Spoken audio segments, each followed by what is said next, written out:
So I'm leaving work, and guess what happens? Micah Parsons gets traded. So Jerry really was pissed. This wasn't about, you're talking about the Cowboys, that's all that matters, spell my name right. That this is all about the handshake agreement that Jerry had that he thought was binding, or something that Micah was reneging on because he asked his agent to be involved. This really was an impasse. This was something that was irreconcilable. There had to be something else going on, right? Because why would you trade away Micah Parsons at the beginning of the season? And then why would you trade him? They didn't even trade him out of the conference. They traded him in conference. And they traded him in conference to a rival. The last time the Cowboys made the playoffs, they got bounced by the Packers. Bounced by the Packers. And I guess that would be the Cowboys' point, is that Micah didn't affect very much in that game. And they sent him to the Packers, who are coming to play the Dallas Cowboys week 4. So I'm wondering, who's doing more cartwheels, Packers fans or NBC Sports executives? That Sunday Night Football game, Micah versus the Cowboys. Holy crap. I mean, the Cowboys getting a nice haul, I'm sure. Apparently, Micah getting a full-on reset of the market of damn near $50 million a year. So I guess, it's on. Packers fans, you got to be fired up. You got yourself a premier pass rusher with Rashawn Gary and the rest of that defense to ball up and roll right at the rest of the NFC North, starting with Jared Goff, by the way, in week 1. And the Cowboys, I mean, Matt Eberflus, the new defensive coordinator there. Sorry, Matt, and Brian Schottenheimer, new HC there. Sorry that Mike is not there. And I guess for the future, it definitely helps cap-wise and it helps draft pick-wise. But for this year-wise, it'll be tough to handle. But what a turn of events that the Dallas Cowboys trade away Micah Parsons to the Packers. And Jerry makes his point. We got a handshake agreement, that's it. So have your head in a swivel if he's coming to talk to you in the future. And we will see if it works out. We will see how this draft compensation works out down the road. But for 2025, big check mark for the Green Bay Packers. What an aggressive, big-time move this is. And a stunner. A trade of this magnitude the Thursday before Labor Day weekend. Boom. Talk more about it on the Rich Eisen Show on Friday. Jerry Jones, but the market has shifted, and it has shifted in a major way. And not only that, but again, the disrespect that Micah Parsons had felt doesn't go away. You can't erase that. So when he issues that trade request, Dak Prescott didn't do that during his contract negotiations. CeeDee Lamb didn't do that. This was always different. And I don't know if you want to call it stubbornness on one or both sides, if you want to call it whatever you want to say. This started to become a reality that Micah Parsons would no longer be with the Dallas Cowboys over the last probably 48 hours.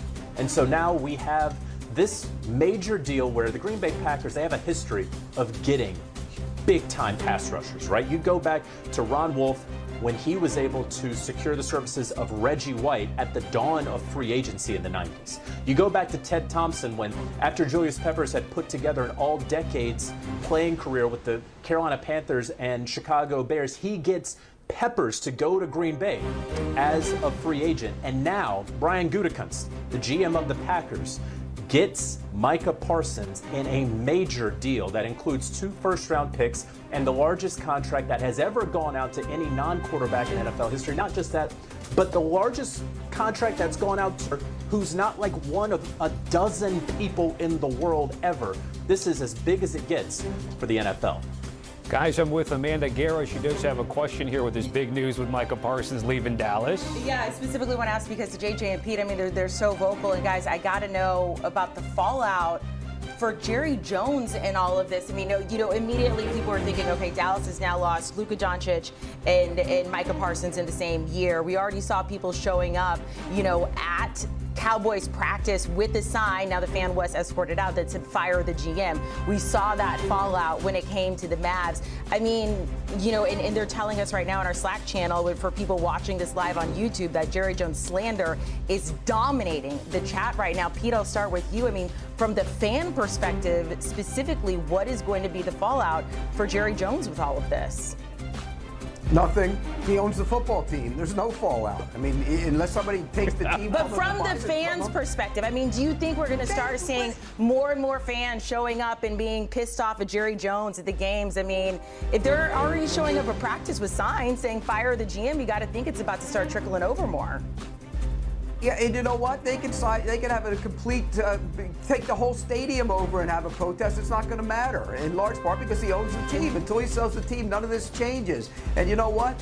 Jerry doesn't really care either. He made the deal, he made the decision, and now he's got to live with it. Here's what will make those fans shut up.